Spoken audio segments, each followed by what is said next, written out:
Hello there, folks. I want to thank you all for being here for Elke and her family today. Your presence is truly appreciated.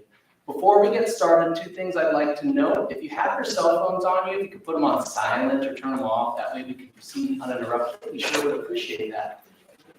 And there's going to be a little later in the service, so if you've got a good singing voice, go ahead and just start it up now so we can be ready for that too, okay? And we're going to start the service today with a special song for Elke. Thank you.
Well, as Sam said, good afternoon, everyone. And on behalf of the family, thank you all so much for being here today. It's so important at a time like this to be able to see friendships and relationships that probably span back decades. And my name is Brian. I'm a funeral celebrant here for the Route Song family, and I have a normal day job like most of you. I'm a leadership consultant by trade, but I do this for a couple of reasons. I work specifically with the Route Songs because nobody takes care of families or cares more about families than this team does. So if you have a question today about anything, please don't hesitate to reach out to Sam or someone from the team. On a personal level, I do this because several years ago I lost my mom to cancer.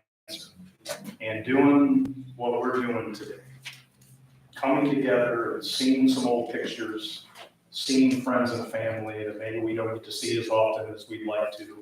It is such a huge part of the healing process. I had the privilege a couple weeks ago to sit down with Ed and Emily, and we had a nice long talk, and I left inspired and heartbroken.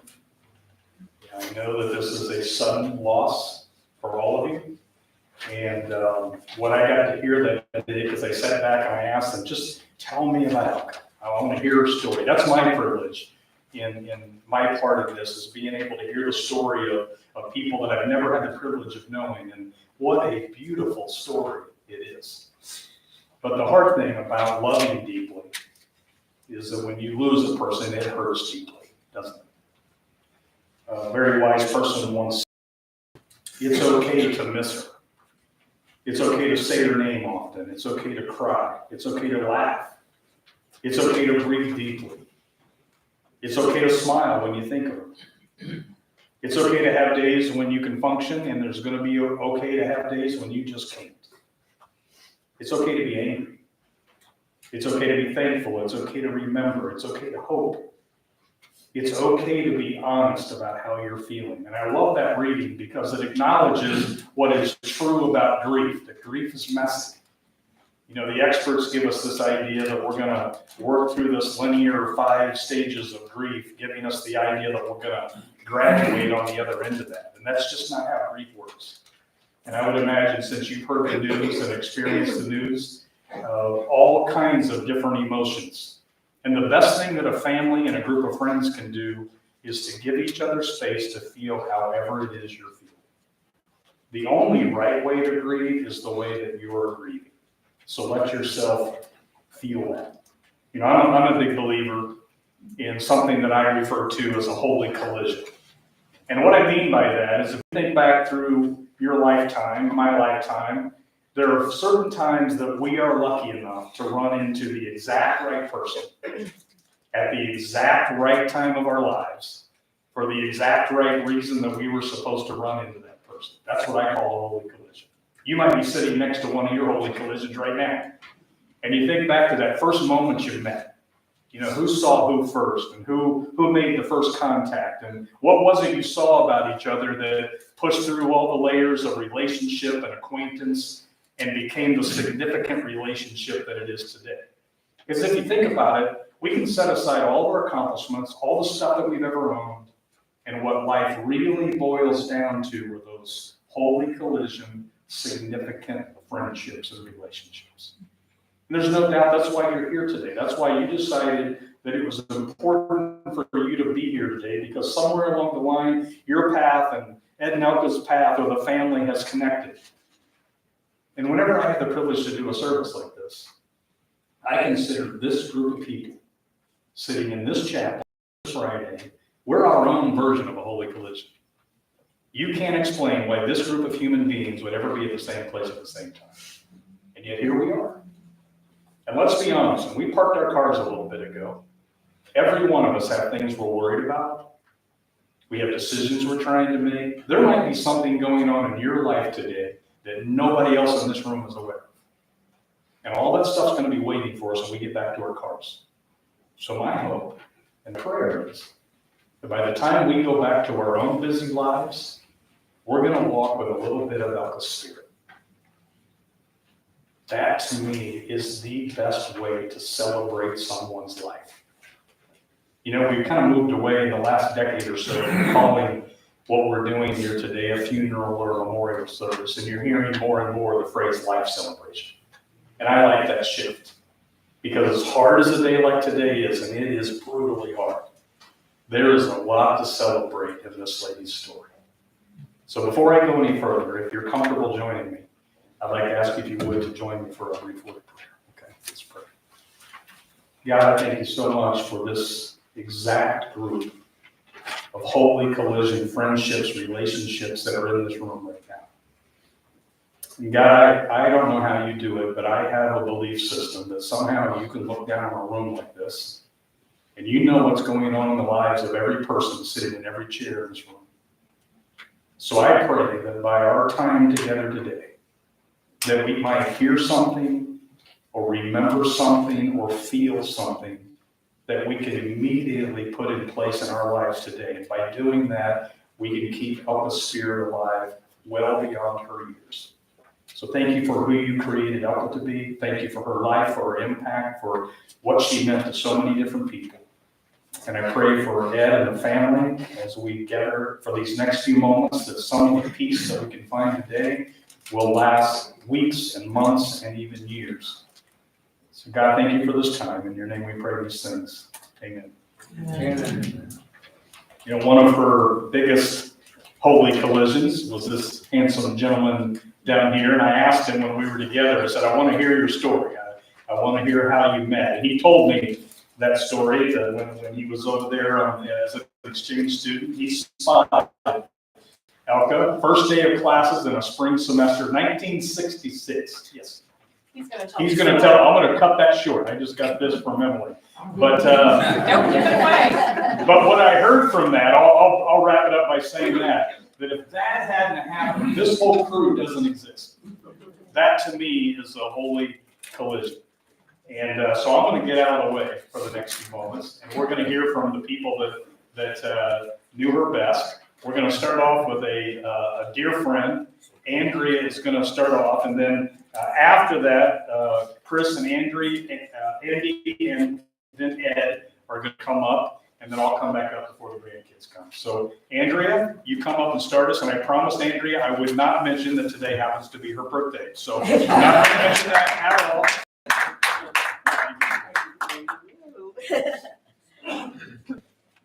The family asked me to say a few words about Elke's career at the University of Dayton. So that's what I'm doing. As her family eloquently wrote in Elke's obituary, Elke cherished family, learning, and nature. At times, all three were interwoven. Elke was intellectually curious, academically talented, and eager to share knowledge with her children as well as with the students in her classes that she taught at the University of Dayton. Elke and I were colleagues in the Department of Languages at the University of Dayton for her entire 30-year career, from 1980 to 2010, and were friends from the time she and Ed arrived in Dayton from Ann Arbor, Michigan in January of 1972. Elke had begun her studies in Germany and was a second semester sophomore when she enrolled in the University of Michigan. In 4.5 years there, she not only completed her bachelor's degree as a Phi Beta Kappa graduate, but also the courses and exams for the doctoral degree. When she came to Dayton, her academic focus was on writing her dissertation, which she completed, graduating with a PhD in 1975. Elke accomplished this while nurturing her young family and then beginning to teach some courses at Wright State University. Elke's coming to teach German at the nearby University of Dayton, closer than Wright State, was an ideal match for Elke and for our Department of Languages. She was a highly competent and dedicated teacher. In those early years, Elke taught as a regular part-time instructor, and with her background, was able to teach courses from the elementary to advanced levels with equal ease and competence. She was also willing and eager to assist students desiring to study abroad. Students commented on how well she introduced them to German culture. In the early 1990s, Elke's position changed from that of part-time instructor to a lecturer, a position which she shared with Ed. This change gave her new responsibilities, including student advising and committee work within the Department of Languages, tasks she could always be counted on to do efficiently and collaboratively. Throughout her professional career, Elke remained an active learner, a student herself, in other words. When the School of Business established a summer program in Augsburg, Germany, and as the idea of combining a language major or minor with a degree in business became more popular at the university, Elke created a course in business German, and then dove into understanding business concepts, trends here and abroad, as well as the vocabulary she needed to teach this bilingual course. She not only began reading financial news from Germany, but also became a regular reader of The Economist and other economic journals. Elke also found ways to further her love of language, literature, and the arts at the university, as an instructor and as a student herself. While at the university, Elke took classes in French and Italian with the purpose of learning to read literary works in their original language. She was in my intermediate level Italian course.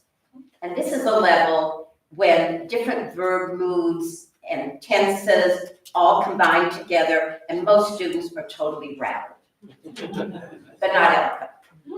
She decidedly was the best student in my class. For several years, the Department of Languages, in collaboration with the voice faculty in the music department, held a joint evening of French, German, or Italian poetry and song. And this was a performance of poetry readings by language majors or language students, and then sung by students in music diction course. Elke was delighted to work with the students preparing for the performances in German. Elke loved music, classical music. I've said to myself in the last few days, Elke would not have known who Taylor Swift was. And she wouldn't have cared. She had studied piano in Germany and continued to play for many years. She and Ed took advantage of concerts offered at the university, as well as downtown, where they held season tickets to the Dayton Philharmonic Masterwork series. And Elke could sing too. For some 17 years, she was an alto in the Dayton Celebration Chorus, a choir sponsored by the University of Dayton's Office of Special Programs and Continuing Education. Elke's legacy as a teacher will live on at the University of Dayton through 2 generous awards that bear her name. The Dr. Elke Hatch Award of Excellence for the Outstanding Graduate in German, and the Edward L. Hatch and Dr. Elke Hatch Assistant Fund for Students of German, a study abroad fund for students who go to a German-speaking country where they attend a study program conducted in German.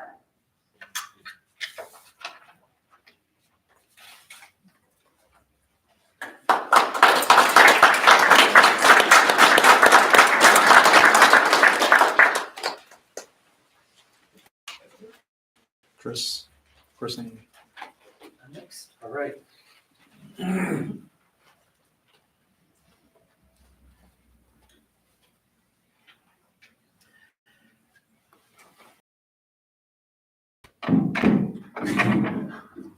I'm Christopher, the eldest son of Elke and Ed.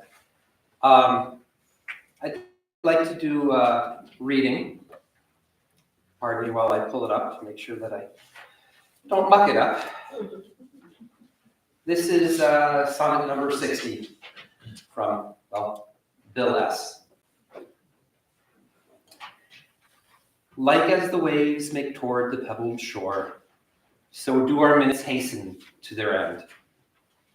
Each changing place with that which goes before, in sequent toil, all forwards do contend. Nativity once in the main, crawls to maturity wherewith being crowned. Crooked ellipses against his glory fight, and time that gave doth now his gift confound.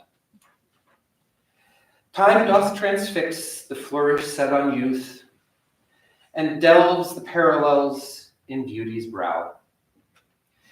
Feeds on the rarities of nature's truth, and nothing stands but for his scythe to sow.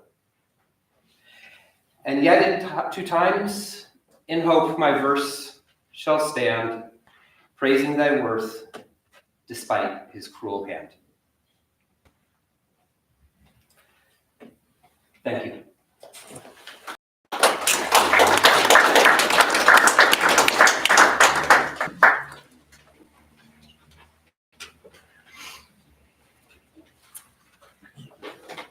Hi, it's so great to see people here. Of course, this is a sad occasion for all of us, but I'm so see the turnout here.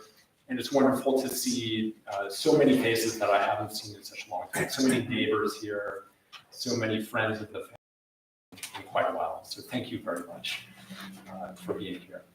I don't really have much of a speech prepared. I've spent the past few days and past few weeks reflecting on my mom's life and what she meant to us, especially to her children. So for me and for Chris and Emily, we were all very close to my mother. It's safe to say that she had a tremendous impact and a very positive impact on our lives and on how we developed and on how we grew up.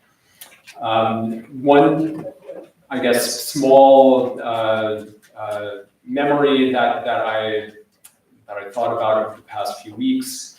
My mother loved the holidays. She loved baking cookies and other goodies over the holidays. I heard from various people here that they really appreciated her vanilla kitful. Those are the small almond cookies that she used to make and that our kids used to devour within about a day whenever she sent us a package of these in the mail. So that was one item that she was sort of famous for. She also made other sort of German delicacies, something called Nussecken. Those were kind of like a sheet cookie made with chopped nuts and chocolate. Those were also delicious. And Lebkuchen, those are personally my three favorites. Thinking back though, so those are examples of some very successful baking that she did. I think there may have been some counter examples though, looking back. So in particular, for my 14th or 15th birthday, my mother asked me what kind of a birthday cake I would like. And I said, well, actually, it would be great if you made some brownies. At the time, I was on a real brownie kick. So she said, okay, yeah, I'll check that out in the Fanny Farmer cookbook. So my birthday came, I had my meal of choice, which was Spätzle. That was our favorite dish, our favorite German dish. And then she brought out the brownies. And so she put down the brownies and she started to cut them. And I noticed the brownies were basically a solid brown brick that were completely devoid of any moisture. I may have tried eating one of those brownies, but I think I needed like a pint of milk to wash it down. And I said, Mom, what happened? These brownies are terrible. What went wrong here? And she said, well, yeah, that's very strange. I followed the instructions. It turns out she had done the toothpick check thing where you bake a cake and you stick a toothpick in it and see if it comes out cleanly. And of course with brownies, this doesn't work at all. And she says, oh, this needs to go back in the oven. Well, she cooked it for probably another 30 minutes beyond the amount of time that it's supposed to be in there. The brownies were basically inedible at that point. It was a total loss. And that's when I basically discovered that German people and maybe Europeans in general don't really understand brownies. We worked on that for a while. I think eventually we were able to she was able to kind of wrap her head around the concept. These things were not meant to be completely baked all the way through. But anyway, this is just one of the memories, the fond memories that I think back upon. There are so many others. I've heard other people mention other interesting stories today. How she knew where to find compost. Like she advised, you never buy compost. You can find it just kind of around the neighborhood. And she would do that. She would scour the neighborhood for basically mulch and things that she used to fertilize her garden, which was one of the great joys of her life.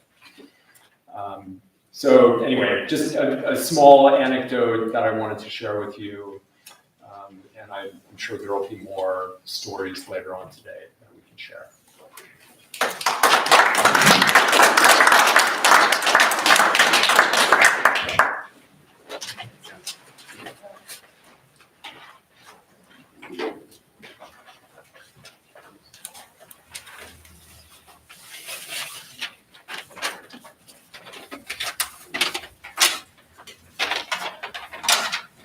Well, it's so wonderful to see you all here. I appreciate it. And this just speaks to the influence that Elke had on all of our lives. So thank you all for coming to honor our beloved Elke, whom I was so fortunate to have been in love with for over 57 years. She enriched my life beyond all measure. And I hope and think she would have said the same about our lives together. The first time, and you heard Elke, I was teaching a course in the American Studies Department at the Johannes Gutenberg University, or Universität in Mainz, Germany. She walked into my class, and I remember thinking how attractive she is, and that I would like to get to know her. It was my good fortune that she entered my class, and my good fortune was to continue. Good fortune was my lot once again before the next class. I was walking along a second floor corridor in the university that I don't ever remember walking on before. And there was Elke. This time we were not in a class, but alone and could become acquainted. I may have offered to drive Elke home.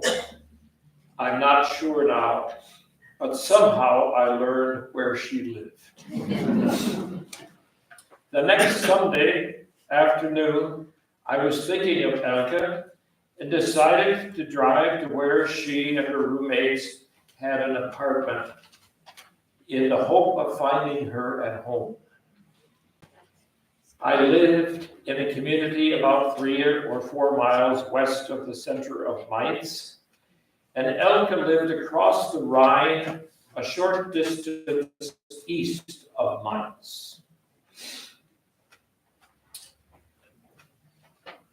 And once again, good fortune was my lot. While driving through the center, I caught a glimpse of someone I thought might be Elke entering with friends into a cafe. I immediately stopped and entered the cafe. Elke was sitting with her back to me, but her friends made her aware that I had entered the cafe and was looking at her. She got up and came to greet me. And in spite of each of us being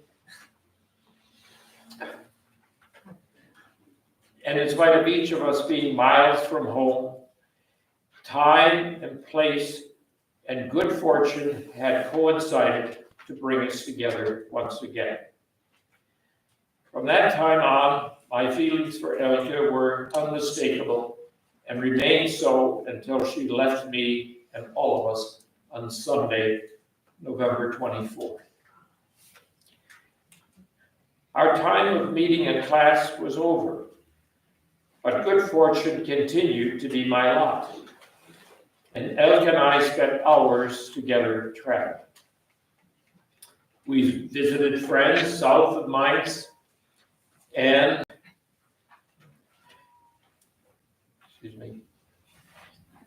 and admiring the picturesque and romantic vistas along the Rhine north of Mainz. We also drove to Elke's home in northern Germany, where I met her parents, her older brother, and younger sister.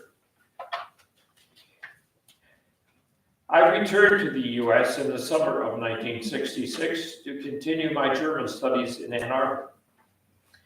Elke and I corresponded, and I asked her to be my wife by letter. Elke informed her parents of my proposal, and her father thought she should get to know my family. Elke flew to New York in August. I picked her up, and we then traveled west via Niagara Falls to meet my family.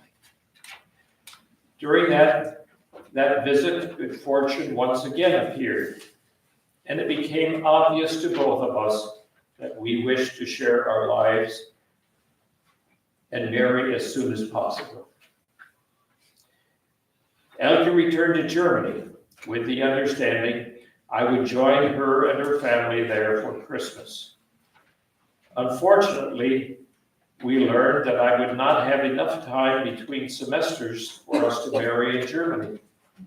So we returned to the US shortly after Christmas and married on December 30th, 1967 in Ann Arbor, her brother's birthday. Good fortune appeared again when the chair of the Department of the Languages at UD and I arrived at the chair's office of the German department at the University of Michigan within minutes of one another. I received an offer to teach German at UD, and on our anniversary, exactly 4 years after we married, we moved to Kettering, Ohio, and I started teaching German at UD in January 1972. Less than 2 months later, with the help of Elke's parents and my mother, we had the good fortune to purchase the house that has been our home for more than 52 wonderful years. Good fortune continued to accompany us those 50 plus years. We have 3 beautiful children, 4 beautiful grandchildren, a wonderful circle of friends, and Elke loved working inside and outside of her home and transformed both into the home we both love. But as many of you know, being older, I was concerned that I might leave Elke alone with no family relatives in the US or relatives by marriage in Ohio. And then, after so many years of being accompanied by good fortune and Elke suddenly left all of us, whose life she had so enriched on November 24. On November 24, Elke removed my concern of leaving her alone.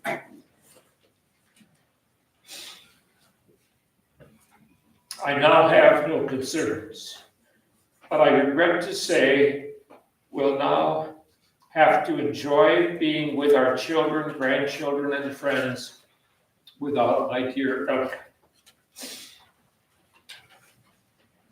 Using her example, I now hope all my family and friends will help me make the time I have left with you meaningful by allowing me to enrich your lives in any way I can. We will all remember the good fortune we enjoyed in knowing Elke, and in the future we'll think to ourselves again and again, thank you, and Dankeschön, Elke, for enriching our lives.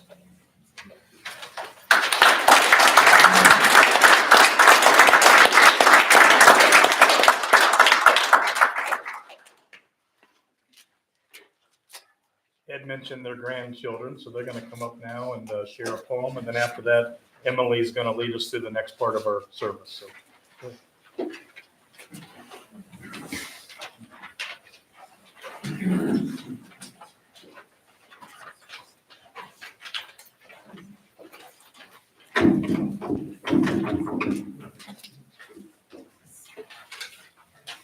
Nothing Gold Can Stay by Robert Frost. Nature's first green is gold, the hardest hue to hold. Early leaves the flower, but only so an hour. Then leaf subsides to leaf, so either sank to grief. So dawn goes to day. So dawn goes down to day. Nothing gold can stay.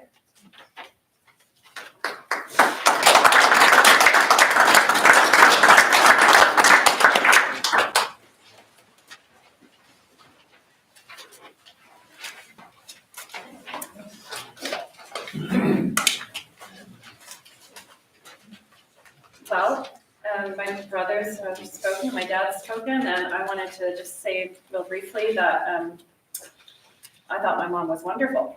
I was the youngest, and she probably had a little bit more time for me than maybe she did for my brothers, because she was a little busy. She was always busy. She was always doing lots of stuff. But she had lots of time for me, and you know, she was a wonderful mom. She read to me, played games with me. But my favorite thing to do when I was really small was to sing. And she would play. And we had a book about this thick of German children's songs and folk songs. And I think we worked through a lot of them. But she was wonderful. So this is from my mom. Can we turn the mic off? Can I do that? How do I do that? You can just stand away from her. Just stand away. And our dear friend Linda June Snyder on the keys.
Prayer sent from her sister. Der Herr gebe Elke die ewige Ruhe und das ewige Licht leuchte ihr. Herr, lass sie ruhen in Frieden.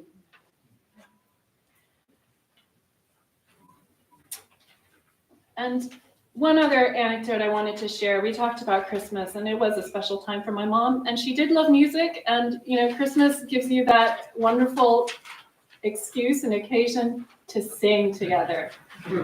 And every Christmas Eve, my family will know this well, we gathered around the piano, and my mom played, and we sang carols. And one of our favorites was Lo, How a Rose Are Blooming. So I think it would be really special if we could sing it. And the first verse is in German, and if you would like to join in, you are welcome. And then we'll continue to sing the verses in English, and they're printed on this sheet. And Linda, again, is going to lead us in song.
Well, I think on behalf of all of us, we could say that was just one of the most powerful group of tribute I've ever heard. All of you who spoke, thank you so much.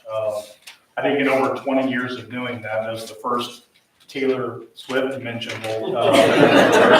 She is now truly everywhere.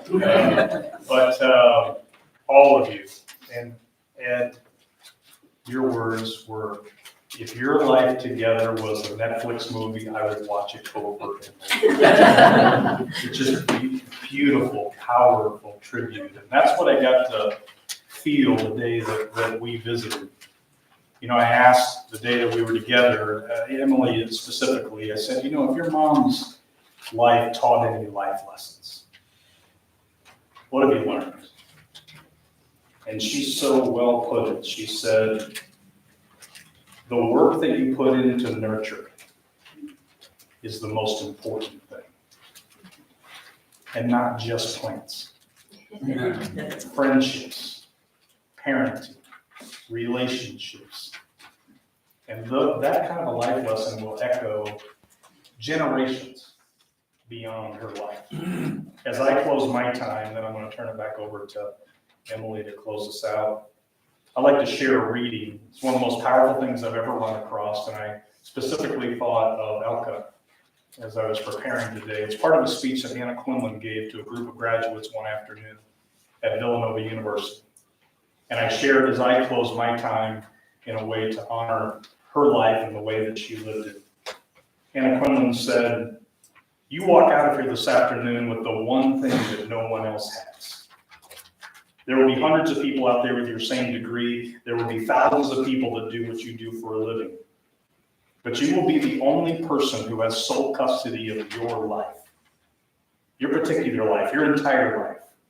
Not just your life at a desk or your life on a bus or in a car or at the computer. Not just the life of your mind, but the life of your heart.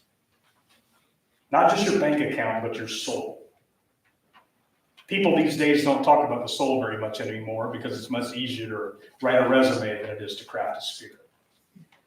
But a resume is a cold comfort on a winter night, or when you're sad or broke or lonely, or when you've gotten back the test results and they're not so good. So she said, here's my resume. I tried to be a good mom to my 3 kids. I never tried to let my profession stand in the way of being a good mom. I no longer consider myself the center of the universe. I show up, I listen, and I try to laugh. I'm a good friend of my husband. Marriage vows mean what they say. I showed up, I listened, and I laugh. I'm a good friend to my friends, and they are to me. Without them, there was nothing to say to you today because I would simply be a cardboard cutout. So I call them on the phone when I can. I meet them for lunch. I show up, I listen, and I try to laugh. I would be rotten or at best mediocre at my work if those other things were not true, because you could not really be first rate at your work if your work is all you are. So here's what I wanted to tell you today. And maybe if Elke could be standing where I'm standing right now, she might tell us all the exact same thing. Get a life. Get a real life. Not just the manic pursuit of the next promotion or a bigger paycheck or a larger house. You think you'd care so very much about those things if you blew an aneurysm one afternoon or found a lump in your breast. Get a life in which you're not alone. Find people that you can love and people that will love you back. And remember, love is not leisure. It is really hard work. So pick up the phone, send an email, write a letter, kiss your mom, hug your dad. Get a life in which you are generous and realize that life is the best thing ever, and we have no business taking it for granted. She said, I learned this many years ago because something really bad happened to me, something that if I had my choice would have never happened at all, but it has taught me the greatest lesson of my life. I learned to love the journey and not the destination. I learned that life is not a dress rehearsal, and today is really the only guarantee that we get. So I try to do that by giving everybody this advice. Consider the lilies of the field. Take the time to look at the fuzz on the back of a baby's ear. Read a book in the backyard with the sun shining in your face, and learn to be happy. And think of life as a terminal illness, because if you do, you will live it with joy and passion as it ought to be lived. It sounds to me like you were all blessed by a lady who lived her life with joy and passion exactly as it ought to be lived. And my prayer today is that when we leave this place today, we'll take that spirit with us. Emma?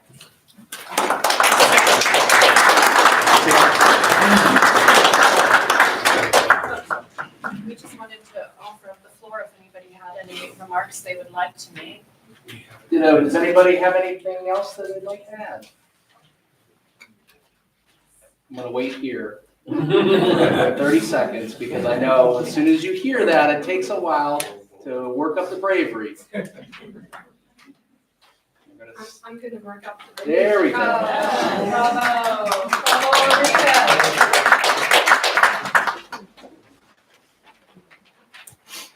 Bravo, I taught at the University of Dayton in the German department with Elke from 1995 to 2015 when she retired. And we worked together very closely in the German department. There are 2 things I'd like to say, and I will be very brief. Ed and Elke worked together as a married couple at the University of Dayton in the same department. I think that it can't always have been easy for all sorts of reasons. And to me, it was, has been, and will be inspirational how you can have a marriage with so much love and work in the same department, day to day. And it was, we all work, we all have work situations. I think we can all relate to what it must have been like to have the troubles of work. My husband also worked at UD, so I know something about taking the, but to work in the same department, to go to the same meetings, to fight through things, to fight for things, to arrange yourselves with friends and colleagues all day, every day. When you teach, it's your life. It's not a job, it's your life.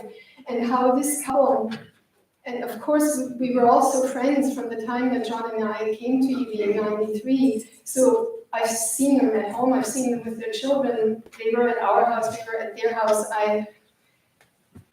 To me, it's an inspiration that how they lived their lives together and their marriage, their life together will always be an inspiration for me. And I think we all feel that when we're standing next to Ed or talking to Ed now, you always see her, you feel her next to him because, right, they were always together. You would go to a concert, they were together, and they were always together. And I stand with Ed and she's right there.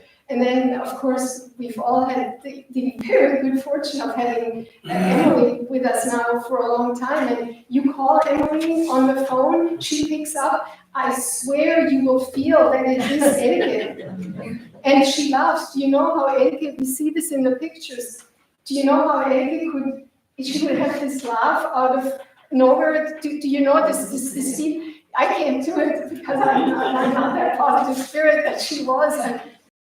And Emily has that exact same laugh. So enjoy Emily while she's still here on the continent with us because Chris looks so much like Ed. I mean, Chris to me is Ed,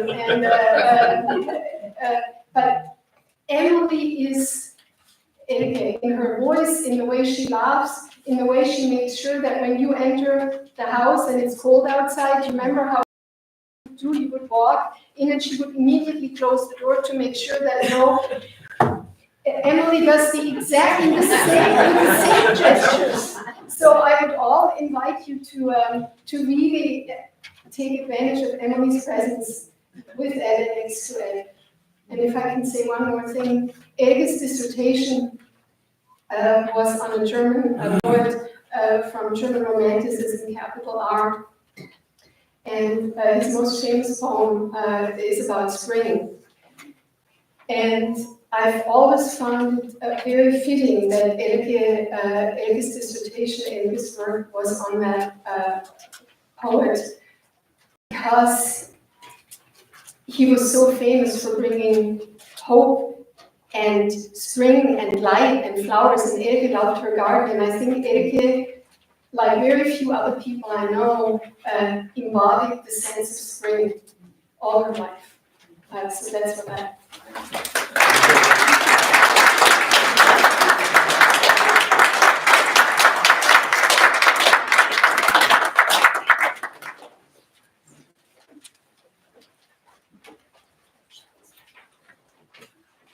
My name is Kurt, and quantity is not quality.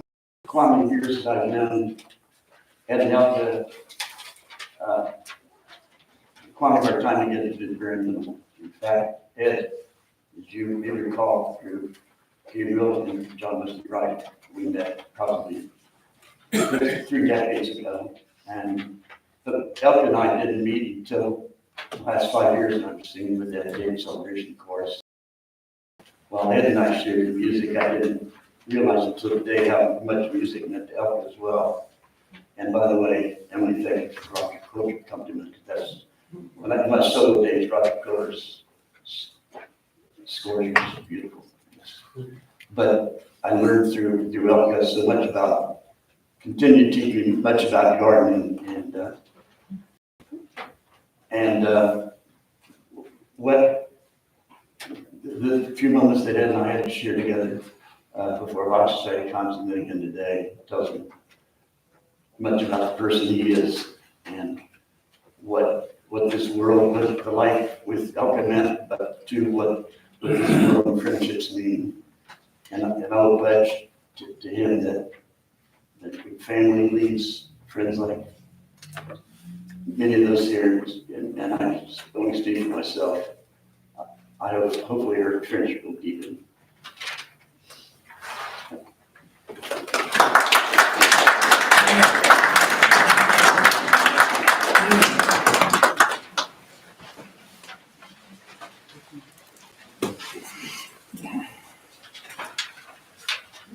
Well, thank you all for your kind words. Before we get going over to the cemetery, 2 announcements that I'd like to make. There is a reception being held back at Ed's house following everything today. So if you're able to come to us with the cemetery, great. If not, just give us a little bit of time and we're going to be heading back over there shortly. The other thing I would like to note, when we are in procession to go to David's cemetery, please remember to turn on your bright headlights and emergency flashers so we can arrive there safely. We're going to be dismissing from the rear forward. If you'd like to come around this side and have a last leave and make your exit out that doorway over there. Pallbearers, if you could meet me back in the back of the room in a moment, we would appreciate that. Again, thank you all for being here today.